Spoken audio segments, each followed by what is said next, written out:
Hello दोस्तों, मेरे new study channel में आपका बहुत बहुत स्वागत है। और आज हम एंशियंट हिस्ट्री के चैप्टर नंबर 15 यानी कि मौर्य साम्राज्य के बारे में विस्तारपूर्वक डिस्कशन करेंगे।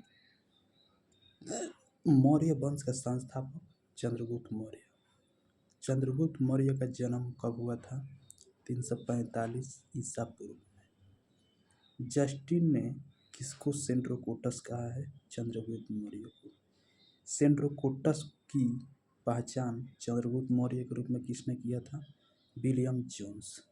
चंद्रगुप्त मौर्य के लिए मुद्रा राक्षस में किस शब्द का प्रयोग किया गया है?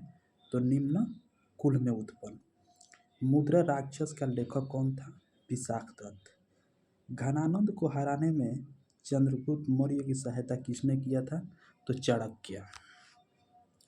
चाणक्य का अन्य नाम क्या था? कौटिल्य या विष्णुगुप्त। चंद्रगुप्त मौर्य का प्रधानमंत्री कौन था? चाणक्य।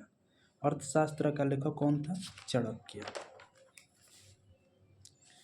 अर्थशास्त्र का संबंध किससे है? राजनीतिक से। चंद्रगुप्त मौर्य मगध की राजगद्दी पर कब बैठा था? 322 ईसा पूर्व में। चंद्रगुप्त मौर्य किस धर्म का अनुयायी था? जैन धर्म का। चंद्रगुप्त मौर्य ने अपना अंतिम समय कहाँ बिताया था? तो कर्नाटक के श्रवणबेलगोला में। चंद्रगुप्त मौर्य ने सेल्यूकस निकेटर को कब हराया था? 305 ईसा पूर्व में। सेल्यूकस निकेटर की पुत्री का क्या नाम था जिससे चंद्रगुप्त मौर्य से शादी हुई थी? तो कार्नेलिया। सेल्यूकस निकेटर ने किन किन प्रांत के तहत चंद्रगुप्त मौर्य से संधि कर लिया था? तो 4 प्रांत के तहत: काबुल, कंधार, हेरात और मकरान। चंद्रगुप्त मौर्य ने किससे जैन धर्म की दीक्षा ली थी? तो गुरु भद्रबाहु से। सेल्यूकस निकेटर का कौन सा सेनापति चंद्रगुप्त मौर्य के दरबार में रहता था? तो मेगास्थनीज। मेगास्थनीज द्वारा लिखी गई पुस्तक का नाम क्या है? इंडिका। सुदर्शन झील का निर्माण किसने कराया था? चंद्रगुप्त मौर्य। चंद्रगुप्त मौर्य का महल बना था लकड़ी का। इंडिका के अनुसार चंद्रगुप्त मौर्य के दरबार में कितना बुर्ज था? 570। चंद्रगुप्त मौर्य के महल में कितना द्वार था? इंडिका के अनुसार 64। चंद्रगुप्त मौर्य का महल बना था लकड़ी तथा कच्ची ईंट का। चंद्रगुप्त मौर्य और सेल्यूकस निकेटर के बीच हुए युद्ध का वर्णन किसने किया था? एपियानस ने। एपियानस ने ही युद्ध का वर्णन किया था कि 305 ईसा पूर्व में हुआ था चंद्रगुप्त मौर्य और सेल्यूकस निकेटर के बीच, जिसमें सेल्यूकस निकेटर हार गया था। किसके अनुसार चंद्रगुप्त मौर्य ने सेल्यूकस निकेटर को 500 हाथी उपहार में दिए थे? तब प्लूटार्क के अनुसार। चंद्रगुप्त मौर्य का मृत्यु कब हुआ था? 298 ईसा पूर्व में। चंद्रगुप्त मौर्य का मृत्यु कहाँ हुआ था?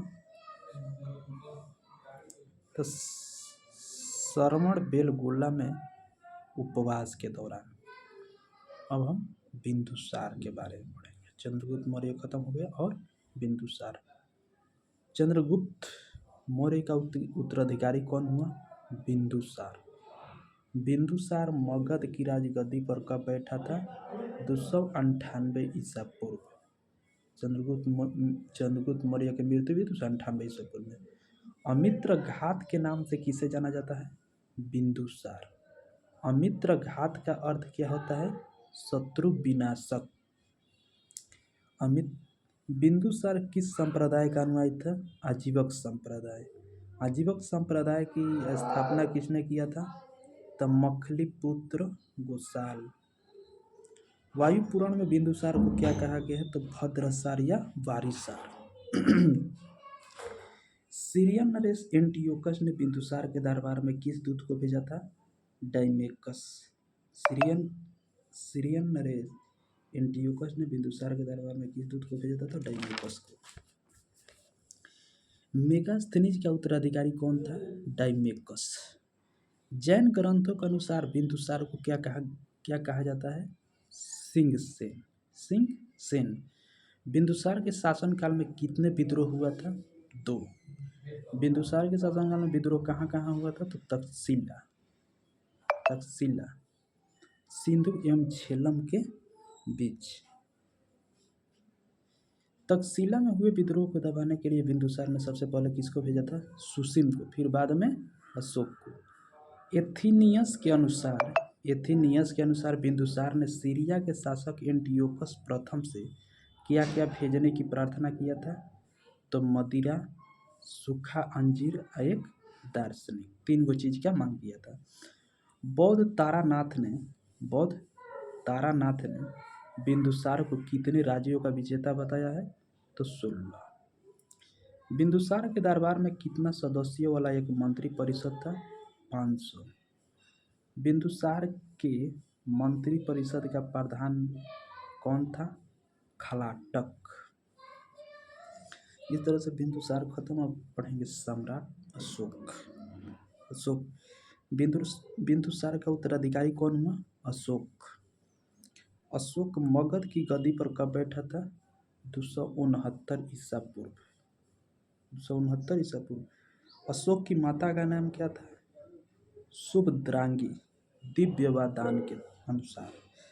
राजगद्दी पर बैठने के समय अशोक कहाँ का राज्यपाल था? अवंती का। किस अभिलेख में अशोक का नाम अशोक मिलता है? मास्की, गुर्जरा, नेतुरा, औडे, गोल्डम। किस शिलालेख से प्रथम बार प्राप्त उभारदार मूर्ति काल्लाकी में अशोक प्रस्तर रूप चित्र के साथ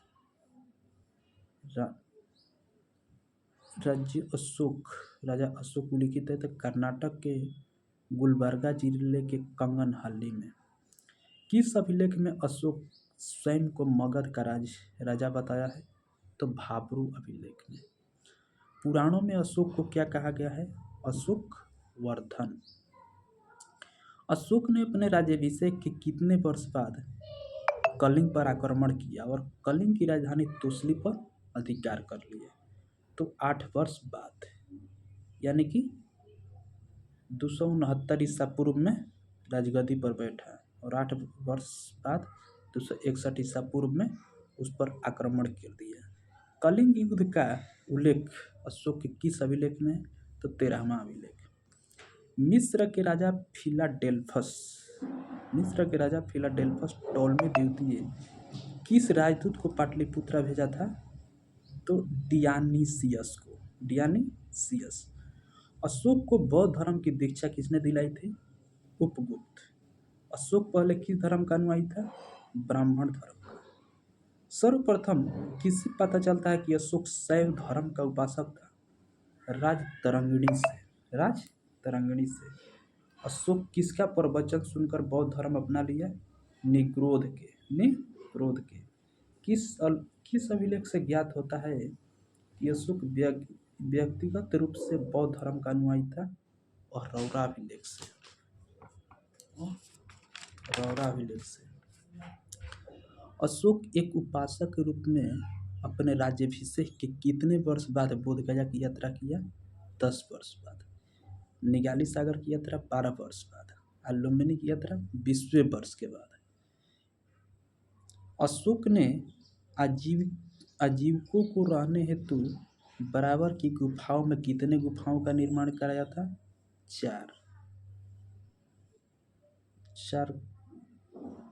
कर्ज, चौपार, सुदामा और विश्व झोपड़ी।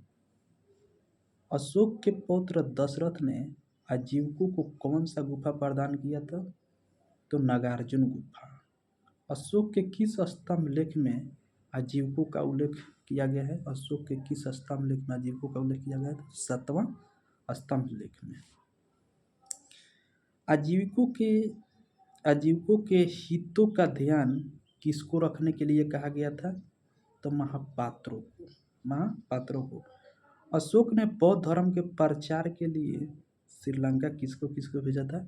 तो पुत्र महेंद्र एवं पुत्री संघमित्रा को। बौद्ध परंपरा के अनुसार सम्राट अशोक ने लगभग कितने स्तूपों का निर्माण कराया था? तो 84,000 स्तूप का। भारत में सर्वप्रथम शिलालेख का प्रचलन किसके शासनकाल में हुआ? भारत में सर्वप्रथम शिलालेख का प्रचलन किसके शासनकाल में हुआ? तो अशोक के शिलालेख। अशोक के शिलालेखों में प्रयुक्त कौन कौन लिपि हुआ है?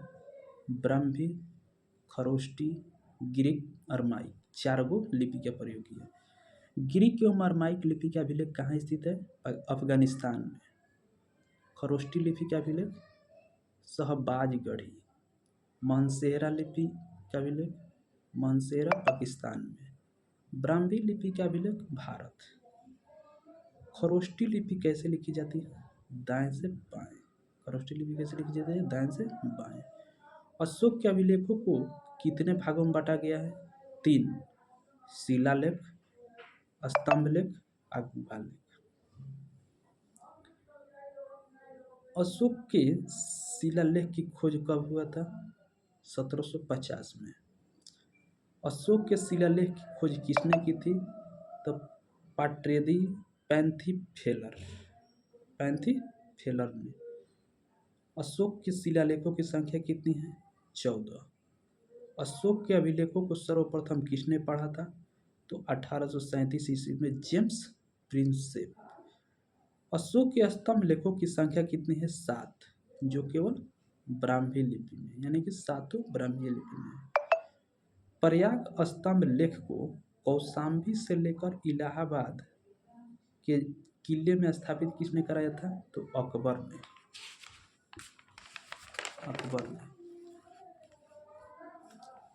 दिल्ली टोपरा स्तंभ लेख को टोपरा से दिल्ली किसने लाया था? फिरोज शाह तुगलक। दिल्ली मेरठ स्तंभ लेख को मेरठ से दिल्ली कौन लाया? फिरोज शाह। रामपुरवा स्तंभ लेख की खोज चंपारण बिहार में 1872 कार्लायल। लौरिया अरेराज कहाँ पर है? चंपारण बिहार में। लौरिया नंदनगढ़ कहाँ है? चंपारण बिहार में। किस स्तंभ लेख पर मोर का चित्र बना है? तो लौरिया नंदनगढ़। किस अभिलेख को रानी का अभिलेख भी कहा जाता है? तो कौशाम्बी अभिलेख को। अशोक का सबसे लंबा अभिलेख कौन सा है? तो 7वां अभिलेख। अशोक का सबसे छोटा अभिलेख रुमिनदेई अभिलेख। किस अभिलेख से ज्ञात होता है कि लुम्बिनी में धम्म यात्रा के दौरान अशोक द्वारा भू राजस्व की दर घटाकर 1/8 भाग कर दिया और लुम्बिनी ग्राम को धार्मिक बलि भी माफ कर दी था? रुमिनदेई अभिलेख से। किस अभिलेख में मौर्य काल में अकाल, सूखा जैसी देवी प्रकोप के समय राज्य द्वारा राहत कार्य किए जाने का विवरण मिला? तो महास्थान बांग्लादेश से प्राप्त सोहगौरा का ताम्रपत्र अभिलेख से। अशोक ने किस अभिलेख में घोषणा किया है कि सभी मनुष्य मेरे बच्चे हैं? प्रथम शिलालेख में। अशोक का सार एक कुन्ना कंधार अभिलेख किस भाषा में है? तो ग्रीक एवं अरमेइक में। सम्राट की सहायता के लिए होती थी मंत्रिपरिषद। मंत्रिपरिषद में सदस्यों की संख्या 12, 16, 20। अर्थशास्त्र में शीर्षस्थ अधिकारियों की संख्या कितनी है? 18।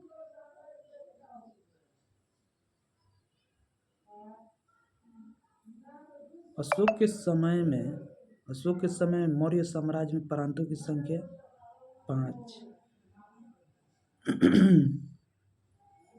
अशोक के समय प्रांतों को क्या कहा जाता था? अशोक के समय प्रांतों को चक्र कहा जाता था। प्रांतों का प्रशासक कौन होता था? कुमार, आर्यपुत्र या राष्ट्रिक। मौर्य काल में प्रशासन की सबसे छोटी इकाई ग्राम। मौर्य काल में ग्राम का मुखिया कौन होता था? ग्रामीण। मौर्य काल में प्रशासकों में सबसे छोटा कौन होता था? गोप। गोप कितने ग्रामों का प्रशासन संभालता था? 10। मेगास्थनीज के अनुसार नगर का प्रशासन कितने सदस्यों का मंडल होता था? 30। मेगास्थनीज के अनुसार नगर का प्रशासन कितने समिति में विभाजित था? 6। कितने सदस्य? 5। मौर्य काल में बिक्री कर के रूप में वसूला जाता था तो 10वां भाग। मौर्य काल बिक्री कर को बचाने वाला को मृत्यु दंड दिया जाता था। जो बिक्री कर को बचाता उसे मृत्यु दंड। मेगास्थनीज के अनुसार एग्रोनोमाई किसे कहा जाता था? तो सड़क मार्ग निर्माण को, सड़क मार्ग निर्माण के अधिकारी को एग्रोनोमाई कहा जाता था। जस्टिन के अनुसार चंद्रगुप्त मौर्य की सेना में अश्वरोही 50,000, अश्वरोही 50,000, सैनिक 9,000, रथ 8,000। जस्टिन के अनुसार चंद्रगुप्त मौर्य ने कितने लाख फौज लेकर पूरे भारत को रौंदा था? तो 6 लाख का फौज लेकर। चंद्रगुप्त मौर्य ने सेलूकस की गुलामी से मुक्त कब किया था? तो पश्चिमोत्तर भारत को। किसने चंद्रगुप्त मौर्य की सेना को लुटेरा कहा है? किसने चंद्रगुप्त मौर्य की सेना को लुटेरा कहा है? तो जस्टिन ने। युद्ध क्षेत्र में सेना का नेतृत्व करने वाला अधिकारी कहलाता था नायक। सैन्य विभाग का सबसे बड़ा अधिकारी कौन होता था? सेनापति। मेगास्थनीज के अनुसार मौर्य सेना का रख रखाव कितने सदस्यों द्वारा होता था? तो 5 सदस्य या 6 सदस्य। अर्थशास्त्र में गुप्तचर को क्या कहा गया है? अर्थशास्त्र में गुप्तचर को गूढ़ पुरुष कहा गया है। गूढ़ पुरुष। एक ही स्थान पर रहकर कार्य करने वाले गुप्तचर को संस्था कहा गया है। अशोक के समय जनपदीय न्यायालय के न्यायाधीश को कहा जाता था राजयुक। मौर्य काल में खेती करने वाले भूमि को क्या कहा जाता था? अदेव मात्रिक। अदेव मात्रिक। मौर्य काल में अनाज के माप के लिए किसका प्रयोग होता था? द्रोण का। द्रोण। मेगास्थनीज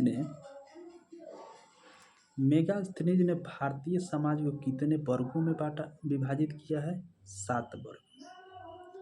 स्वतंत्र वेश्यावृत्ति को अपनाने वाली महिला को मौर्य युग में क्या कहा जाता था? रूपा जीवा। रूपा जीवा। नंद वंश के विनाश में चंद्रगुप्त मौर्य ने किससे सहायता प्राप्त किया था? तो कश्मीर के राजा प्रवर्तक से। मौर्य वंश कितने वर्षों तक शासन किया था? 137 वर्ष तक। भागवत पुराण के अनुसार मौर्य वंश में कुल कितने राजा हुए? 10। वायु पुराण के अनुसार मौर्य वंश में कुल कितने राजा हुए थे? 9। मौर्य वंश का अंतिम शासक कौन था? बृहदर्थ। बृहदर्थ का हत्या किसने किया था? तो उसका सेनापति पुष्यमित्र शुंग। पुष्यमित्र शुंग ने मगध पर किस वंश की स्थापना की? 185 ईसा पूर्व में शुंग वंश के। सुदर्शन झील का निर्माण किसने कराया था? चंद्रगुप्त मौर्य ने। मगध राज्य का उत्कर्ष किस सदी में हुआ था? तो 6ठी सदी ईसा पूर्व में। अभिलेखीय साक्ष्य से प्रकट होता है कि नंद राजा के आदेश से एक नहर खोदी गई थी कलिंग में। पहला ईरानी शासक जिसने भारत के कुछ हिस्से को अपने अधीन कर लिया था? डेरियस। अशोकाराम विहार कहाँ स्थित है? पाटलिपुत्र में। अभिलेखों में अशोक को क्या कहा गया है? देव नाम प्रियदर्शी। कलिंग युद्ध का वर्णन 13वां अभिलेख में। श्रीनगर का स्थापना किसने किया था? अशोक ने। श्रवण बेलगोला में गोमतेश्वर का मूर्ति किसने बनवाया था? चामुंड राय। चामुंड राय 983 ईस्वी में। मौर्य वंश की प्रचलित मुद्रा पौड़। अशोक की कौन सी पत्नी उसको प्रभावित की थी? तो कारुबाकी। और इस तरह से हमारा चंद्रगुप्त मौर्य वंश खत्म हुआ। Thank you.